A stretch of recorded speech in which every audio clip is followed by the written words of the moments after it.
a little bit about how important today is, especially since you've been and seen and witnessed a lot of history over time? Well, I think today is important that we commemorate a dastardly deed where a man was murdered. Um, you could say lynched, and better said, even I would say a modern day crucifixion. Uh, Most people, when they read the crucifixion, they kind of realize that the Roman soldiers were, quote, the police of that period because Palestine was occupied. So you could say that Jesus was a victim of police brutality himself, that he was the Roman legion was the 10th Legion of Rome, and their mascot was a scorpion. So I think it is a day that the country and the world was aware to the fact that we still have a problem with injustice and inequality. And while it was painful, we have seen some good in that there are on the local levels police reform as far as banning, in some places, no, not warrants, banning chokeholds, uh, retraining and reorientating the police on how to address citizens when they are stopped, and to be fair. Um, I do think that more reforms are needed, and I think it's going to take everyone on both sides, on all sides, come together, our government officials, the police union, and the citizens to discuss what can be done to minimize safety or to maximize safety for everybody and to minimize some ugly and deadly situations. One would be, I think, when police, because we get most of our police from the military, when they get out of the military, many of them have PTS, and I think they should be checked and monitored for that. I think we've got to change the training to a national standard of training, that what basic training should be the same across the United States from, I use my city where I'm from, is Ruston, to Chicago should be the same. Basic training. I think any person that is discovered to be part of a terrorist organization should not be in law enforcement. You wouldn't put Al Qaeda in the CIA, or you wouldn't put ICE in the FBI. I think you have to monitor a tracking record that police does have a problem, systematic problem, then he shouldn't be hired anywhere else. And of course, the question of qualified immunity has to be looked at, because a lot of people don't understand and don't realize, okay, and I'm not anti-police, but when a policeman kills someone and the city pays out money for wrongful death, that's our tax dollars. And if he is cavalier or careless or bigoted, then some penalty what should not cover him for qualified immunity. I mean, it's different in what say all the time, and I've seen, well, I fear for my life and a person's running away. And one of the tenets of the law is civil law, I think. In criminal law, if a person is away from you, he's not a threat. So they need to look at some things, because again, those heavy $1 million settlements is taxpayers' money, and that money, if we get this right, could be used to give the police salaries. When you paying out millions of dollars, I think Shreveport's paid, I'm guessing, past $8-10 million in wrongful death settlements through the years, and Louisville, Kentucky, I think it's 27 million. I think another city was 12 million. That's tax dollars. So you got to look at the thing fairly. It's not a case of saying bad to police, period, without saying, well, wait a minute, there has to be some accountability. And I know people will often quote St. Paul when they say what Paul says in Romans to obey the law, but John the Baptist gives a caveat to law enforcement: you don't charge a person falsely. And it also says you shall not bear false witness on either side. The police have to be honest, and so do citizens. Now, that's why I believe in standards. I mean, what's expected of him when I'm stopped, and what's expected of me as a citizen. And not just say, if I ask a question, you're resisting arrest. No, I want to know why I'm stopped. And find ways to de-escalate. Usually if I get stopped, I say, there's something wrong, officer. That lowers the temperature. So I think, but this says, while there has been some change, and the very fact you had a policeman convicted of murder of Mr. Floyd's death says, that while that's maybe an inch on the scale, it's 100 miles difference. Because otherwise, thank God for the young lady that recorded the thing. It was terrible. I mean, it seems to me that if a person says, I can't breathe, and it's 5 police, that somebody should have the courage and the tenderness to say, okay, sir, we're not going to hurt you. Just hold on now. Makes a big difference. Or, for example, if a policeman gets called to a site and somebody says he has a mental issue or he didn't take his medicine, why shoot him? He can't comprehend it like any quote the law says is reasonable. That's what the law says would do. So there has to be, and it may mean getting policemen who are specialties or non-armed officers, that when you call and say, okay, you find a circumstance the man has a mental problem, it may mean sending somebody out there, a person in law enforcement, or even the pastor go out there and talk to him.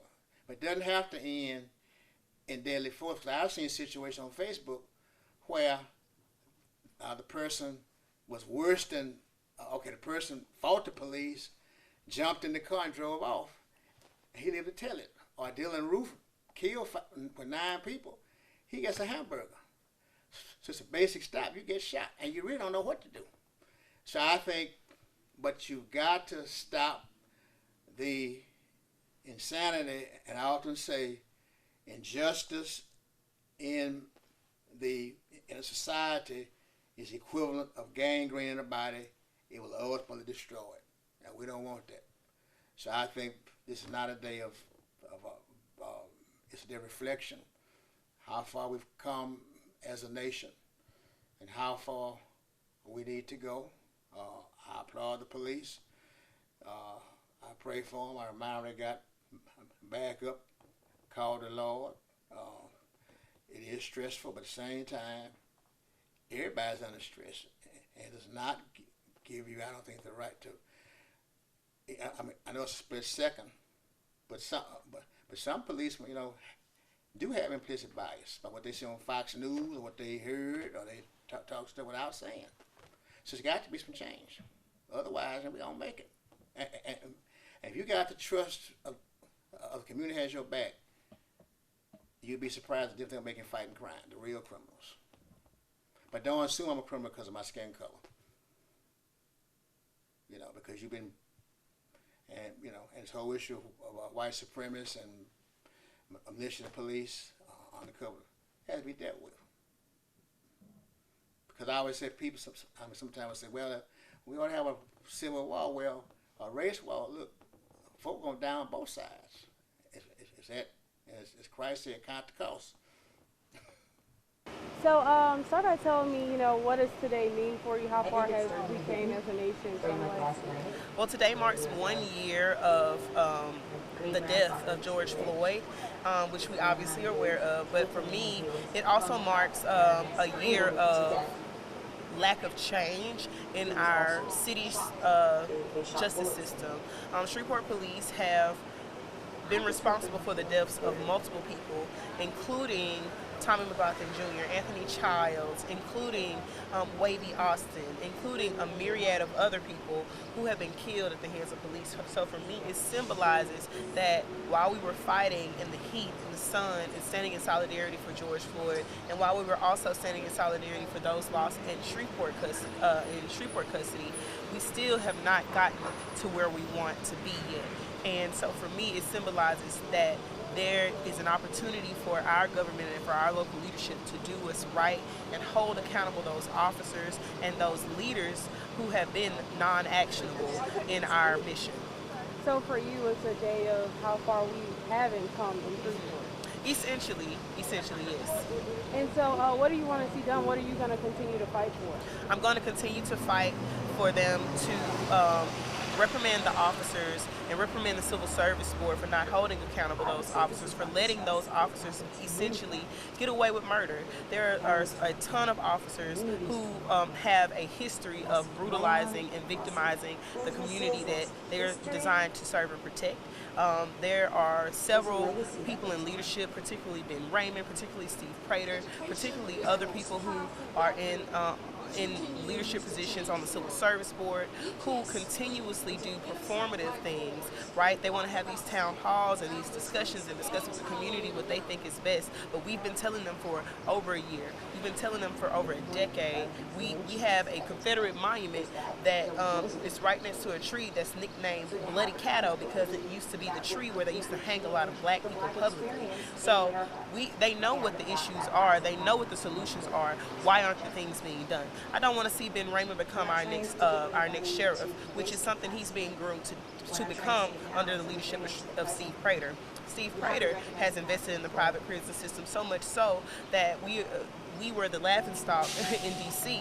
because he went viral for saying, well, if we let the good ones go, right, who's going to clean our yards and who's going to keep up the unclean things that we don't like to do ourselves? That type of rhetoric, that type of language, that type of failure in leadership is unacceptable, and it is literally costing people their lives, particularly black and brown, particularly black people in Shreveport, Louisiana. So today is a day that reminds you that we have to keep fighting. Absolutely, we have to keep fighting, but at this point we are not asking, we are demanding that things change. We are demanding an external investigation. We are demanding that the nation is becoming aware of what's going on right here in Shreveport, Louisiana. Ronald Green was just murdered in Monroe 2 years ago, and it's now getting national attention. This is not a problem that just exists in Shreveport. This is a problem that reaches across this entire state of Louisiana. So our leadership needs to understand that just like we put them in office, we can take them right back out of office. I don't care what position you're in. If you're not doing your job, that's okay. We'll get you out and put somebody else in office who will do it. Alrighty, thank you. No problem. Thank you. And tell me what today means for you. I've been hearing that this day is a day of action, that we need to do more. So what it means for you? Oh yeah, I completely agree that we need to do more. I think this is a reminder. It's when Nipsey Hussle died, this whole idea of a marathon came into play, right? And so this is a checkpoint. We're at a checkpoint in this marathon. And so culturally, mentally, emotionally, a lot of people are aware that police brutality is a thing. Police brutality is something that affects black and brown people disproportionately. And so now it's time to really dig into some deep policy issues, deep policy transformations. The city of Shreveport, we're in front of Government Plaza right now.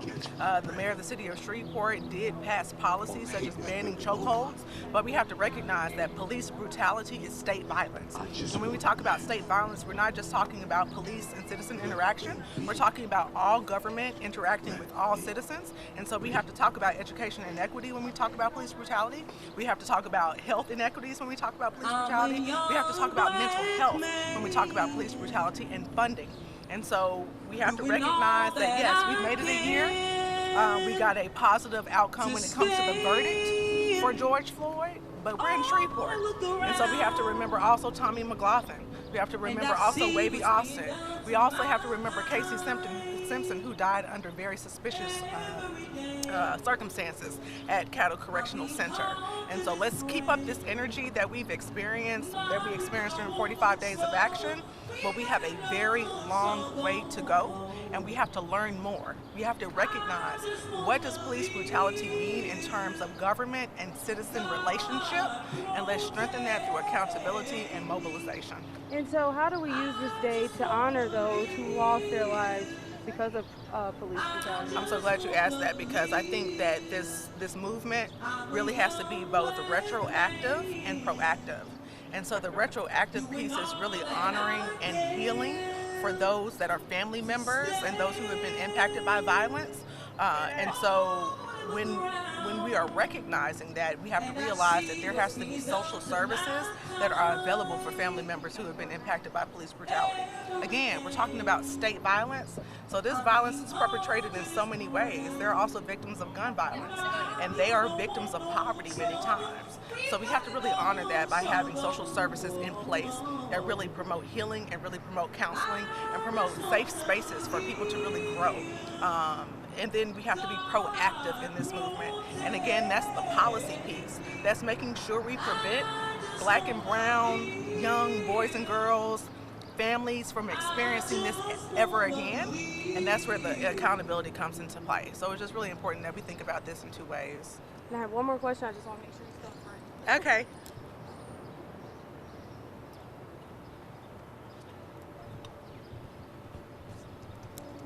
And after using 45 days to fight for action for these people, how does that make you feel? Do you feel like your work is almost done, or you're making progress? I definitely know we made progress, even if that progress was just bringing people together. We brought together the People's Promise. We brought together We the People. We brought together All Streets, All People ASAP, right? And so that's a part of the work, is really growing the movement with people. When I was younger, a young activist, one thing that I learned was that when you don't have the money, you need the people. And that's what we grew during 45 Days of Action. So now as we transition into longer term change, we have to build an infrastructure and an institution that really promotes community growth and community learning. So we have to learn about these different policies that impact us that we may not know impact us. And again, we have to learn more deeply, why does police brutality happen? And what does that say about the relationship between government, police, and citizens and neighborhoods? And lastly, why do you think this day is so important for George Floyd, and there's a lot of other people that we need to remember too? It's important because it is a reminder of what Black people have been going through for many, many, many, many generations. So tell me the importance of this day. What does it mean to you? Well, we still fighting. We're still fighting. You know, many was marching for George Floyd, but I was marching for the in-custody deaths that we have here in Northwest Louisiana. There have not yet been any type of accountability when it's coming to in-custody death or police brutality. You find out that you have politicians, they have covered up the police brutality and in-custody deaths. So we are, on this day, we are still fighting. You know. And do you think that this day, a year ago when that happened to George Floyd, do you think it broke a barrier to open people's eyes, that it's the people who didn't see that police brutality was going on? Yes, it has. Some people that wasn't paying attention to what's going on, because some people are still, they say they woke, but they still sleeping. They still sleeping. So, I mean, yeah, it did, but we have to move to putting policies in place. As we speak, there are bills getting put in place in Baton Rouge that our people are not paying attention to. And it's our bills that are being put in place that are going to protect the citizens from police brutality and accountability, but they are not getting passed.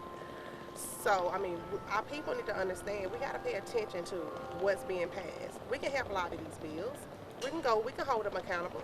It's up to us to hold these officials accountable when they don't hear us. And on this day, a year ago, our mayor stated he was tired about George Floyd. But how can you be tired of George Floyd when we got George Floyd on a plantation that we call Louisiana? We on a plantation, and our people are suffering.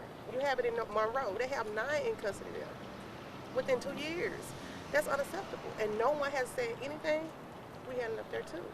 I mean, these coalitions need to get together. The ones that really want to fight and put policies in place and fight for policies, because we're going to have to fight for policies. Because if we don't fight for policies, we don't have anything.